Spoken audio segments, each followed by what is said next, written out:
G'day, and welcome back to the Unhinged History Podcast with me, Tani, your arguably unhinged host. I don't know. Still up for grabs. Haven't decided. Today's episode. Wow, are we in for a wild ride? It is, in fact, the second time I have filmed this. Why? Well, the first time, because this is a history podcast, I was focused on the historical aspects of bananas. Every so often, history and crime just really intertwine quite aggressively. And I realized that the first take just wasn't it. I needed to go down the dark history of bananas. Now, before you tap out, this episode includes corruption, power struggles, CIA involvement, a massacre, a fungal disease that wiped out most of the world's bananas, and also what actually started the podcast was why do candy bananas taste like that they taste, and why do they taste so different to real bananas, and the history of that. That's what I wanted to discuss the first time. Obviously, things took a turn. Strap up. Enjoy the ride. It's wild. Cue the music.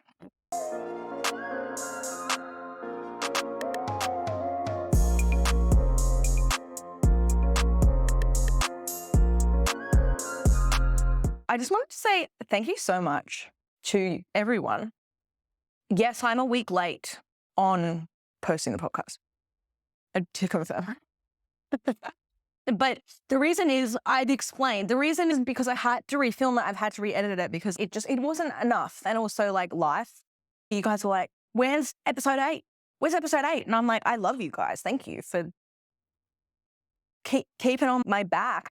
But I had no idea how to check the reviews on the podcast, especially on Apple Podcast, which I literally started crying when I was reading them. And so I want to start at the beginning of every episode, just reading out a couple of the comments and the reviews from both YouTube and now Apple Podcasts, because I know how to work it. Anyway, this was from Nickelodeon. Tani is amazing. I love Tani. I think she's absolutely amazing at creating content. She's so creative, well-spoken, and hilarious. You're doing a fantastic... Oh, and she's drop dead gorgeous as well. Hang on, I need to reread that. Because I got so distracted because you called me hilarious. I feel like that's my weakness. Oh, you think I'm funny? Anyway, if you're consuming her other content, we can all agree on top of being incredibly talented, she's also drop dead gorgeous. Thank you. Well, that's really sweet. You're doing a fantastic job, Tani. I believe in you 10 out of 10. See what I mean? See why I started crying? Obviously. I love this girl. Literally so interesting. I found her on TikTok and I'm obsessed. Thank you to you two guys. I love and adore you. And also, if you enjoy the podcast, it'd be great if you could rate it, like it, subscribe, notifications, all the above. It helps in the land of the podcasting. So that's that. I would like to thank today's sponsor, which is Caesar Archivum. I just created a jewelry company, which I'm going to insert some pictures or video or something. Every piece is a historically, deeply symbolic piece. And yeah, I run it from my house, the headquarters, ethically sourced. It's a passion project of mine. We used to have in history where we would wear things very meaningfully, and heirlooms are passing down, and wear things for protection and guidance, and trying to bring that back to this fast-paced fashion realm or whatever. First of all, I don't know what I'm going to name this episode. It's like Banana Mafia, Banana Boys, but with a Z, Banana Cartel. Would you like a side of blood with your bananas? I'm not sure. You'll know. Because it started out quite innocently. I was reading a book about mine tunnels. It was actually a medical journal. Anyway, And in the medical journal, it was like banana pancakes. And so then my brain, because it does the whole mind tunnel thing, because ADHD, please don't tell anyone I did that. It's really embarrassing. I'm probably always going to do that now. Yeah, I like went down this rabbit hole and I was like, oh yeah, do you know that lolly bananas actually, I love lolly bananas, might I also add, one of my faves. They don't taste anything like a Cavendish banana. Like, why?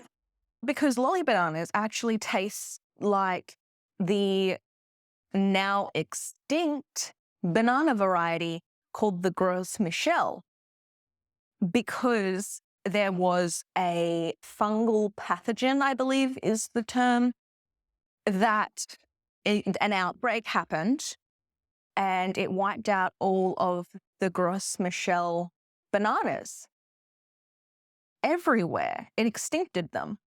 I think that's not a scientific term. Extincted.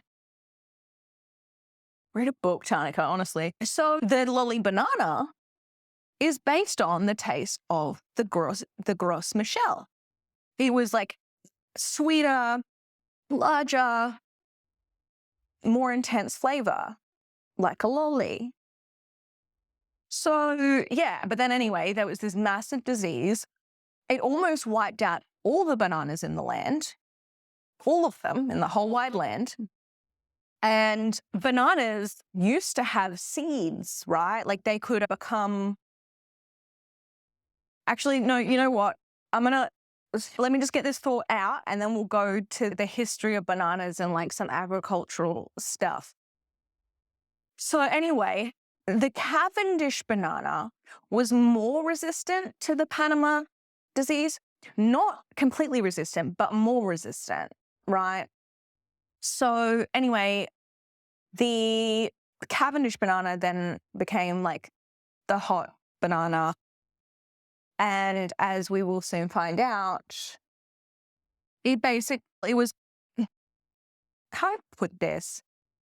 Like a drug dealer. Like it's very much like a drug cartel. Let's go with drug cartel, right? Let's just say that somehow a drug cartel is based on marijuana.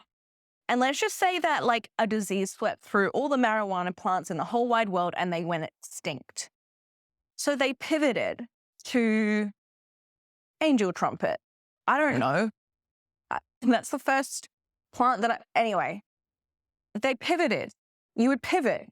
That's exactly what the banana boys did. So, moving forward, let us go back in time, i.e. about 5,000 BCE. Some scientists actually believe that the banana was the first fruit in general, which is hilarious because if you've ever read Genesis, you would just never think of a banana. I don't know where that came from. Bananas have literally been, again, thousands and thousands of years old. Good old bananas. They were first cultivated in Southeast Asia and Papua New Guinea. Hot climate, I think. Wild bananas grew naturally. And then over time, humans, Homo sapiens, hominins, whatever, began to selectively breed them for edible purposes. Humans began selective about their bananas for the taste, size, and ease of cultivation / efficiency, because it's not just the size that matters, it's also the efficiency. Moving on.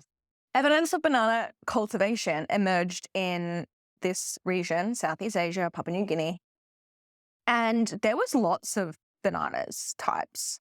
There's blue ones, there's red ones, and green ones that you could eat. Blue, I mentioned blue, and yellow. Some orange ones.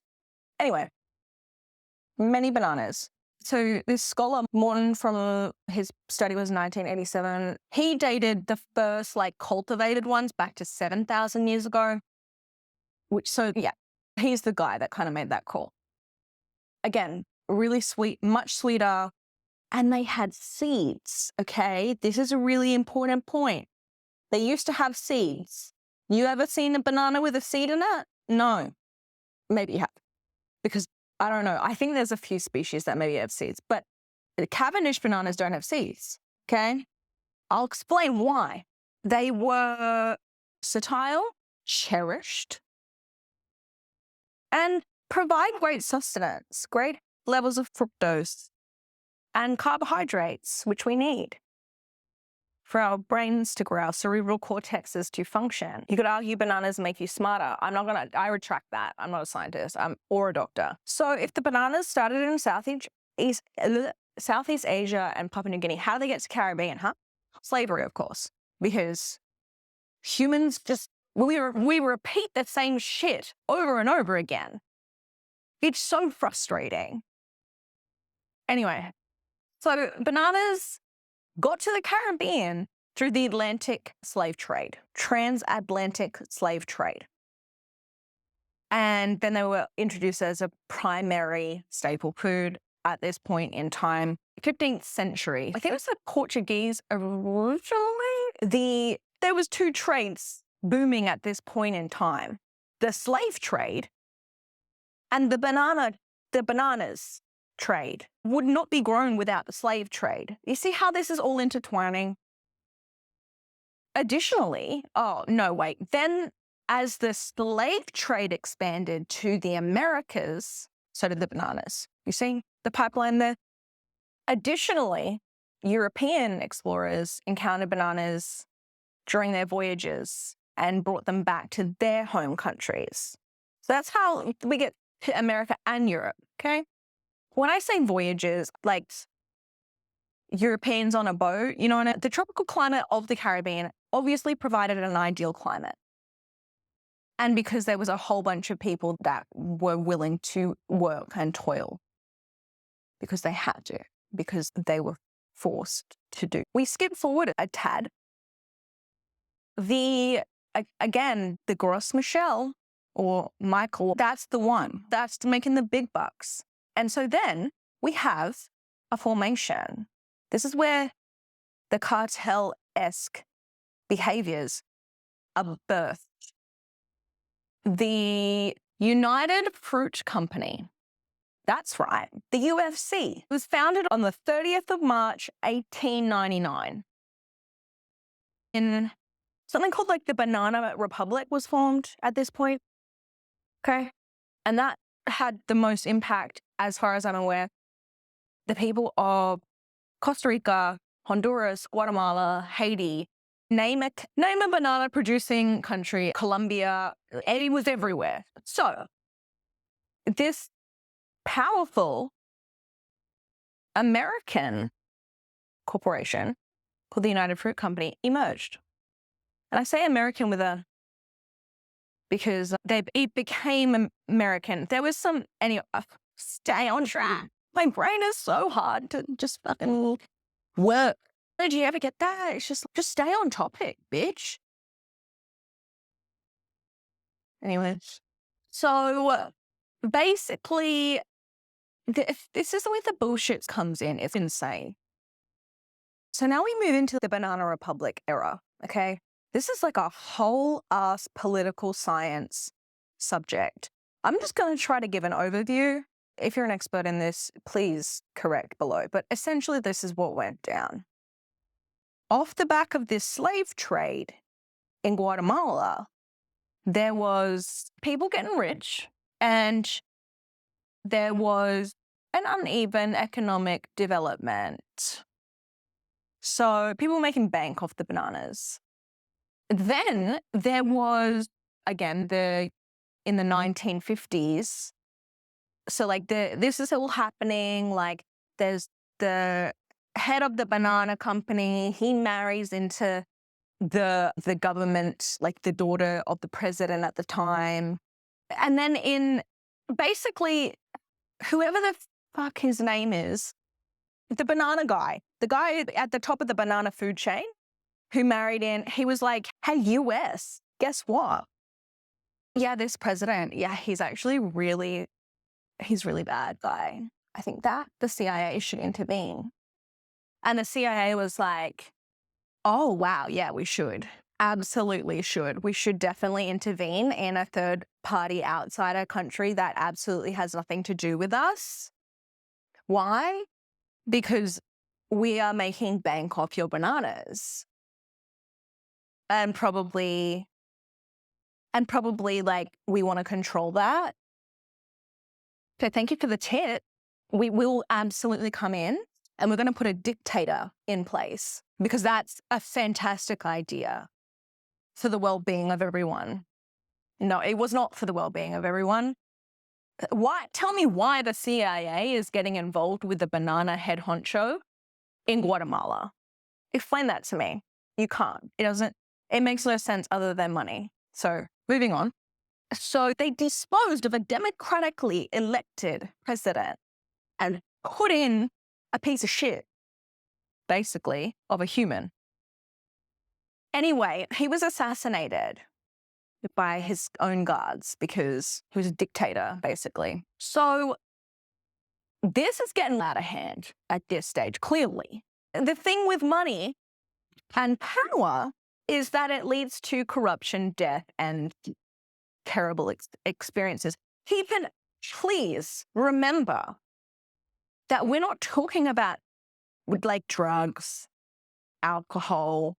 Nay, we are speaking of a fruit. So basically, the Americans, Europeans, whatever, and the UFC, the Banana Boys, are in bed together now. They are horizontal dancing in the sheets. They are procreating this devil spawn of a situation, okay? Basically, then the United Fruit Company was dominant because they made so much money of importing bananas. And there was like all this money went into advertising to the American public, to everywhere, like bananas, bananas, bananas. There's some dancing banana lady. If I can find the clip, I'll put it in. Can't promise that. But it was like, eat a banana. Like, they're really good for you. They're not wrong. And the UFC influenced. There was bribing officials. There was politics to protect its own interests, like needing the slaves that slaved to make the bananas, like needing that to be okay. And then they would manipulate elections, deploy private armies to suppress and dissent, like just by suppress murder in cold blood, just remove, dispose of human beings. Anyway, that's what gave rise to this like political term, the Banana Republic.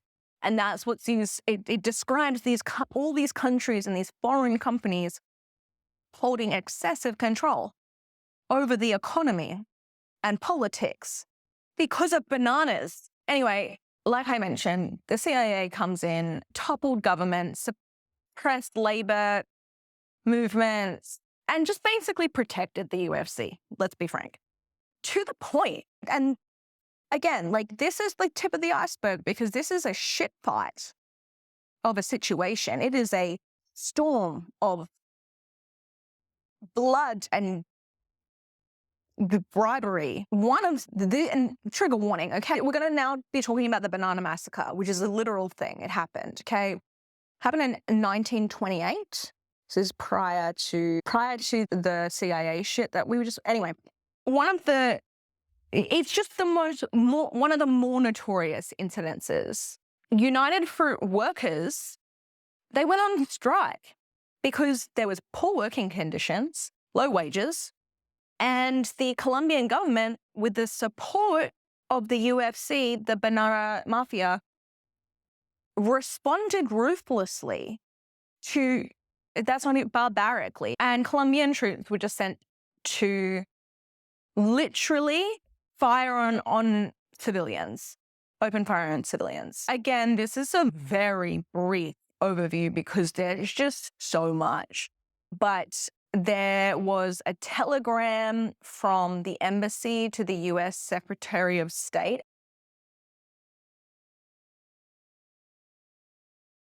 I have been following Santa Maria fruit strike through United Fruit Company representative here. Also, they've arrested all the strike leaders and they've transported them to prisons, and that the government would give adequate protection to American interests involved. That was the telegram as the strike was happening. And then 2 days later, a telegram was sent. Situation very serious. Outside zone is in revolt. Military who have orders not to spare ammunition have already killed and wounded around 50 strikers. Government now talks of general offense against strikers as soon as all troop ships now on the way will arrive early next week. They go quiet for 20 days. No telegram. And then they get this. Then the US receives this telegram from the embassy. I had the honor to report that the legal advisor of the United Fruit Company stated yesterday that the total number of strikers killed by the Colombian military authorities during the recent disturbance reached between 500 and 600, while the number of soldiers killed was 1. The honor, apparently. Yeah, you speak of honor. And then a whole last month later, another telegram gets sent to the US Secretary of State. I have the honor to report that the United Fruit Company told me that the number of strikers killed by the Colombian military has now exceeded 1,000. 1,000. These people were striking because they couldn't afford food. They couldn't afford to live. And this bitch has the honor to report. This is happening in the good days, right? This is happening when their prime product, their prime Gros Michel, or whatever the hell it's called, banana, is just living La Vida Loca, right? This is all going down when stocks are high and profits are good. Fungi had something to talk about with that. And that's when the Panama disease happened. So if they were acting like this prior to their prime stock being eradicated, you can only imagine what went down when this disease was wiping out all the stock. So this Panama disease caused by this fungus, it was rapidly spreads across all the plantations, wiping out entire crops, and people lost a lot of money. The United Fruit Company faced massive financial losses, obviously, but people went bankrupt, people died. And then anyway, the disease literally wiped out the Gros Michel banana. It's gone. Bye-bye. The banana cartel, they pivoted, like I was explaining. And so there comes along the Cavendish banana. And now the Cavendish banana is the standard for bananas. So yeah, the Cavendish banana, the one that we're all familiar with, it doesn't just grow. You have to cultivate it. It doesn't have seeds, okay? And how do I put this? They're unable to reproduce them without it being propagated via identical clones. So UFC, lost a lot of money. They rebranded or whatever. They exist still. They're just a different whatever. And then the Cavendish, they're literal it's weird. They're clones of each other. They're in imminent danger of becoming extinct as well. Yeah. In Australia, though, there's a bunch of horticulturalists and agriculturalists that are adopting new banana varieties. So we have the Goldfinger. This is where my knowledge, I know that there's genetic, that you have to pay for licenses to be able to have Cavendish bananas. But essentially, I don't really know how that works. But it was a shit fight to get here, let's just say that. Would you like a side of blood with your banana bread? Yeah, Unhinged, probably more horrifying than Unhinged, I would say. Horrible history today. Dark history. Next time you eat a banana, sorry, but I've ruined that. I think I should just call this Tiny Ruins Yet Another Fruit or something, because I did this with the pineapples. Fruit is just so controversial, apparently. If you learned anything, if you have anything to add, please comment below, because again, this is a huge topic and this was a very overview of an overview. Would love it if you could follow me on my socials or whatever. It just feels weird to end it. So I'm gonna say bye, because it was a heavy See you later. See you next time. Okay. Bye.